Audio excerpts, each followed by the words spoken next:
सांख्य दर्शन का मौलिक ग्रंथ है सांख्य सूत्र और प्रणेता हैं ऋषि कपिल। लेकिन ना ही आज सांख्य सूत्र नामक कोई ग्रंथ उपलब्ध है, ना ही कपिल के द्वारा लिखित ग्रंथ के विषय में एक मत है विद्वानों में। 3 ग्रंथ कपिलकृत कहे जाते हैं, एक षष्ठी तंत्र, दूसरा सांख्य प्रवचन सूत्र और तीसरा तत्व समास। अब कपिल के विषय में भी बड़ी लट्ठम लट्ठी है, बड़ा मतभेद है। कपिल कौन है, इस पर कई विचार हैं। विष्णु भगवान के अवतार कर्दम देवहूति के पुत्र कपिल, ये एक विचार है। तो दूसरा विचार है कि अग्नि के अवतार कपिल। अब मज़े की बात यह है कि अगर साहित्य की प्रवृत्ति से देखा जाए तो ये दोनों एक ही हैं, पर ये भारत है जहाँ बलराम मदिरा पीते थे। इस ऐतिहासिक सत्य को मुरारी बापू जैसे उच्च कोट के विद्वान के द्वारा कहे जाने पर उसी जनसमूह के द्वारा, जिस जनसमूह में उनकी अपार लोकप्रियता है, जो जनसमूह उनके प्रति अगाध श्रद्धा रखता है, और ऐसे व्यक्ति ने भी जब बलराम मदिरा पीते थे ऐसा कह दिया तो उनकी श्रद्धा को इतनी चोट लग गई कि उन्हें मुरारी बापू को उनसे माफ़ी मांगनी पड़ी। तो ये परिस्थिति है हमारे देश की, और हमारे देश में जो श्रद्धा पूरित लोग हैं। तो चलो, जब ये परिस्थिति है तो फिर कपिल के विषय में कितने विचार हो सकते हैं, राम के विषय में कितने विचार हो सकते हैं, कृष्ण के विषय में कितने विचार हो सकते हैं, ये तो एक बड़ी सामान्य सी बात है। बात करें सांख्य दर्शन की, तो सांख्य सूत्र तो उपलब्ध है ही नहीं, पर ईश्वर कृष्ण मिश्र द्वारा लिखित सांख्य कारिका जो आज उपलब्ध है वही एकमात्र सांख्य दर्शन का सर्वस्वीकृत ग्रंथ है। इस ग्रंथ पर आचार्य माठरकृत माठर वृत्ति, आचार्य गौड़पादकृत गौड़पाद भाष्य, भिक्षु शंकराचार्यकृत जयमंगला टीका और वाचस्पति मिश्र के द्वारा सांख्य तत्व कौमुदी टीका लिखी गई है। स्वामी नारायण तीर्थ द्वारा सांख्य चंद्रिका, मुडुम्ब नरसिंह के द्वारा सांख्य तरु बसंत आदि ग्रंथ लिखे गए हैं। इन सभी में सांख्य तत्व कौमुदी जो वाचस्पति मिश्र द्वारा लिखित है वही सर्वश्रेष्ठ मानी जाती है, जिस पर पंडित वंशीधर मिश्र, स्वामी बलराम उदासीन, श्री कृष्ण वल्लभाचार्य, शिवनारायण शास्त्री, पंडित हरिराम शुक्ल, राजेश्वर शास्त्री द्रविड़ और संत नारायण श्रीवास्तव ने टीकाएँ और व्याख्याएं लिखी हैं, जो हिंदी में भी हैं और संस्कृत में भी हैं। अब देखिए, सांख्य दर्शन विशुद्ध प्रकृतिवाद है।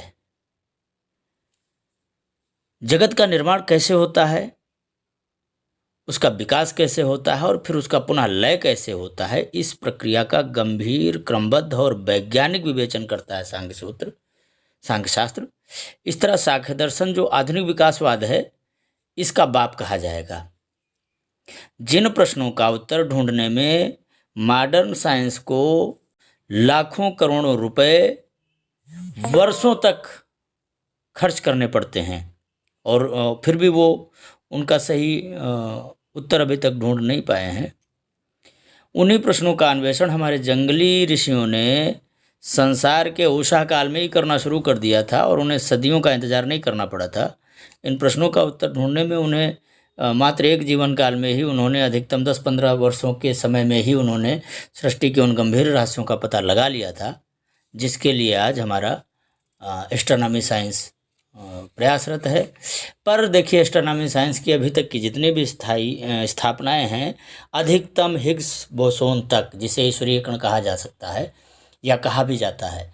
तो अगर आप थ्योरी देखेंगे तो सांख्य शास्त्र की थ्योरी ही अंततः मॉडर्न मेडिकल साइंस के पास है और कुछ है ही नहीं। तो अभी तक जो प्रयास हुए हैं सृष्टि की रचना के संबंध में, पृथ्वी कब बनी, कैसे बनी, वो जितनी भी स्थापनाएं हैं, एक भी स्थापना अभी तक सांख्य सूत्र से बाहर नहीं है, सांख्य दर्शन से बाहर नहीं है। जिनको यूरोपियन लोग जंगली चरवाहे कहा करते हैं या कहा करते थे, उन्होंने अपनी गायें चराते हुए पुरुष प्रकृति के त्रिगुणात्मक रहस्यों का उद्घाटन कर दिया था। आधुनिक वैज्ञानिक जिस प्रोटॉन को परमाणु या एटम कहने में ही अपने विज्ञान सिद्धता में पागल बने घूम रहे हैं, कपिलादि ऋषियों की व्याख्या में उसकी सत्ता अणु है, अणु शब्द मात्र है। क्वार्क का ज्ञान होने पर भौतिक विज्ञानियों को भी अपने एटम की परिभाषा में भूल का पता तो लगा, लेकिन बेचारे आज तक वे परमाणु शब्द का अर्थ एटम और एटम का अर्थ प्रोटॉन, इलेक्ट्रॉन, न्यूट्रॉन करते आ रहे हैं। खैर, हमारे कहने का कुल मतलब इतना है कि सांख्य दर्शन ब्रह्मांड के निर्माण से लेकर मानव जाति के निर्माण तक तथा पुनः इस ब्रह्मांड के लय होने के संबंध में अपनी संपूर्ण अंतिम राय उस काल में ही स्थापित कर चुका था जिस काल को जंगलियों और गडेरियों का काल कहा जाता है या प्राक ऐतिहासिक काल कहा जाता है।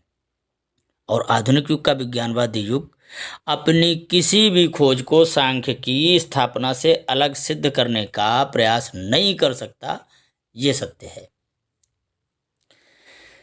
अब एक गंभीर बात यह है कि सांख्य दर्शन में भी ईश्वर का कोई उल्लेख नहीं है।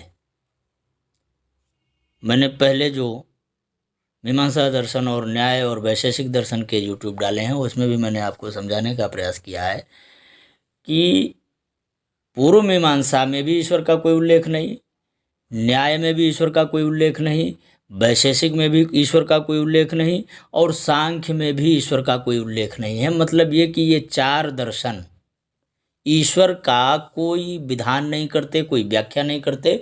आप इन्हें निरीश्वरवादी कह सकते हैं। हाँ, उत्तर मीमांसा ब्रह्म के रूप में इस जगत की मूल सत्ता को ब्रह्म के रूप में व्याख्या करता है, तो योग दर्शन उसी ब्रह्म को ईश्वर के रूप में व्याख्या करता है। मतलब ये कि वेदांत जिस तत्व को निराकार रूप में ब्रह्म कहता है उसी तत्व को योग साकार रूप में ईश्वर कहता है। शेष जो ये चार दर्शन हैं ये विशुद्ध निरीश्वरवादी हैं, प्रकृतिवादी हैं, प्रकृति के विषय में बात करते हैं। जब कोई ये कहता है कि ये जो आधुनिक विज्ञान है ये आज की खोज है, तो वो लोग बड़ी बड़ी बेवकूफ़ियाँ करते हैं, क्योंकि आधुनिक विज्ञान का जो मूल स्वरूप है वो तो बहुत पहले दर्शन शास्त्र ने निर्धारित कर दिया था। तो सांख्य में भी ईश्वर का कोई उल्लेख नहीं है। सांख्य का मूल विवेच्य है पुरुष और प्रधान या प्रकृति। पुरुष का अर्थ सांख्य ने आत्मा किया है, तो स्वाभाविक ही आत्मा भौतिक जगत में चेतन तत्व के रूप में ही स्वीकृत है। इसी अर्थों में वैशेषिक और न्याय भी आत्मा को लेता है। प्रकृति का अर्थ जगत सर्वप्रसिद्ध है ही। न्याय, वैशेषिक और सांख्य तीनों ही आत्मा को चेतन, नित्य, विभु तथा अनेक मानते हैं। वैशेषिक और सांख्य के बीच जो मौलिक अंतर है वह मात्र इतना कि वैशेषिक का चिंत पदार्थ है, मैटर है, जबकि सांख्य का चिंत पदार्थ का भी कारण रूप ऊर्जात्रय है, जिसे एनर्जी कहा जा सकता है, जिसे पौराणिक या दार्शनिक जगत में सत, रज, तम कहा जाता है, और आधुनिक विज्ञान में इसे प्रोटॉन, इलेक्ट्रॉन, न्यूट्रॉन कहा जाता है। लेकिन गंभीरता से देखने वाली बात है कि अंततः प्रोटॉन और न्यूट्रॉन दोनों ही अंततः अपने मूल कण में भी क्वार्क में बटे हुए हैं। तो प्रोटॉन आदि जो एटम कहे जाने वाले तीनों तत्व भारतीय पदार्थ विज्ञान की दृष्टि से अणु है, परमाणु नहीं। इस तरह वैशेषिक और सांख्य विशुद्ध भौतिक विज्ञानवादी है, परंतु सांख्य वस्तुतः विज्ञान की उस जिज्ञासा का समाधान है जिसके लिए विज्ञान अरबों का धन व्यय करके भी रोज एक नई थ्योरी गढ़ता है। ब्रह्मांड का निर्माण कैसे हुआ, विकास कैसे हुआ और लय संबंधी प्रश्न, जो उसके उत्तर की खोज में विज्ञान लगा हुआ है और आज तक उसे कोई परिणाम नहीं मिले, उन सभी प्रश्नों का संदिग्ध उत्तर है सांख्य दर्शन। अब सांख्य दर्शन का पूरक है योग दर्शन। मैंने जिन जोड़ों के साथ दर्शनों को रखा है, जैसे पूर्व मीमांसा, उत्तर मीमांसा, न्याय और वैशेषिक, सांख्य और योग, दरअसल ये एक दूसरे के पूरक हैं। तो योग दर्शन का जो मौलिक ग्रंथ है वो है योग सूत्र और प्रणेता हैं पतंजलि। उद्देश्य है मन की वृत्तियों का निरोध कर समाधि की संप्राप्ति करना। इस ग्रंथ पर वेदव्यासकृत व्यास भाष्य और व्यास भाष्य पर वाचस्पति मिश्र की तत्व वैशारदी टीका है। विज्ञान भिक्षु द्वारा योग सूत्र पर वार्तिक लिखा गया है, नाम है योग वार्तिक। धारा नरेश भोजराज कृत वृत्ति है जिसका नाम है भोजवृत्ति। रामानंद सरस्वती कृत योग मणि प्रभा नामक व्याख्या और उदयवीर शास्त्री कृत योग दर्शन नामक व्याख्या ग्रंथ है। ये सांख्य का पूरक है। वस्तुतः सभी 6 दर्शन कर्मवाद और अध्यात्मवाद की दृष्टि से 3 वर्गों में विभाजित है, जैसे पूर्व मीमांसा कर्मवादी और उत्तर मीमांसा अध्यात्मवादी है। न्याय प्रत्यक्षवादी है और वैशेषिक परोक्षवादी है। सांख्य सिद्धांतवादी है और योग प्रयोगवादी दर्शन है। योग को ईश्वर नामक सत्ता के स्वीकार करने के कारण इसे शेश्वर सांख्य भी कहा जाता है। विशुद्ध सांख्य क्या है? निरीश्वर सांख्य, और योग को कहा जाता है शेश्वर सांख्य। और यही कथन यह प्रमाणित करने को पर्याप्त है कि सांख्य वस्तुतः निरीश्वरवादी है। चूँकि अन्य दर्शन जहाँ चिंतन प्रधान हैं, वहीं योग क्रिया प्रधान और क्रिया के लिए आधार चाहिए, इसलिए योग दर्शन आधार रूप में सर्वतंत्र स्वतंत्र सर्वोपरि सत्ता के रूप में ईश्वर को स्वीकार करता है। लेकिन योग का भी ईश्वर जो है वो मात्र आधार है। दयालु करुणामयता और कृपा करने वाला भाव योग दर्शन का भी ईश्वर के प्रति नहीं है। अतः आत्यंतिक रूप से कठिन निरंतर योगाभ्यास द्वारा मन को जीतने की प्रक्रिया में मनुष्य स्वयं जवाबदेह है, ना कि ईश्वर की कृपा से मनुष्य के अंदर कोई परिवर्तन आता है, ऐसा योग दर्शन भी नहीं मानता। अब यदि निष्पक्ष तौर पर देखें तो भारतीय दर्शन की प्रत्येक परंपरा में भले ही ईश्वर की सत्ता को सोपाधिक या उपाधिक किसी भी रूप में स्वीकार किया गया हो, लेकिन उसके होने ना होने से मानव जीवन पर कोई प्रभाव पड़ता है, ऐसा भारतीय परंपरा को स्वीकार नहीं है। मतलब भारतीय परंपरा में ईश्वर नामक सत्ता इस जगत का मूल कारण होते हुए भी दरअसल हमारे जीवन के संबंध में वो पूरी तरह उदासीन है, तटस्थ है। उसकी कृपालुता, उसकी करुणामयता, ये सारी बातें हमारे दर्शन शास्त्र को स्वीकार नहीं है। भारतीय दर्शन यत् कर्तव्यम तत् भोक्तव्यम की भावधारा का प्रवाह है।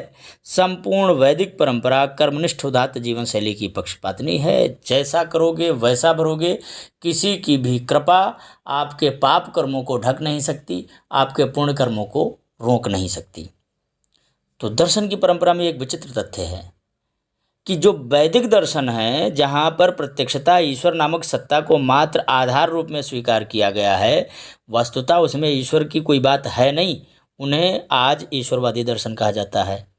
और करुणामय कृपाल ईश्वर की परिकल्पना पर स्थित जैन और बौद्ध दर्शन, जो विशुद्ध ईश्वरवादी दर्शन है, उन्हें अनीश्वरवादी दर्शन कहा जाता है। तो इस तरह की विचित्रताएं परवर्ती काल में हमारे देश में हुई हैं और जिन पर हमने संज्ञान लेने के बजाय भावधारा में बहने का ही काम किया है, और जिसका दुष्परिणाम है कि आज हम दर्शन के मामले में बहुत गरीब होते चले जा रहे हैं। तो सांख्य और योग दर्शन के साथ ही ये दर्शन के संबंध में जो परिचय, संक्षिप्त परिचय देने का हमारा प्रयास था, वो पूरा हुआ। अगले वीडियो में हम प्रयास करेंगे कि दर्शनों में समन्वय किस तरह होता है, कि भाई 6 दर्शन हमारे हैं, तो 6 दर्शनों का अंतिम निचोड़ वस्तुता क्या है, दर्शन का अंतिम परिणाम क्या है, दर्शन के ज्ञान का अंतिम परिणाम क्या है, इस विषय पर हम अगला वीडियो बनाएंगे। तब तक के लिए विदा। तनोतुनः सदाशिवम।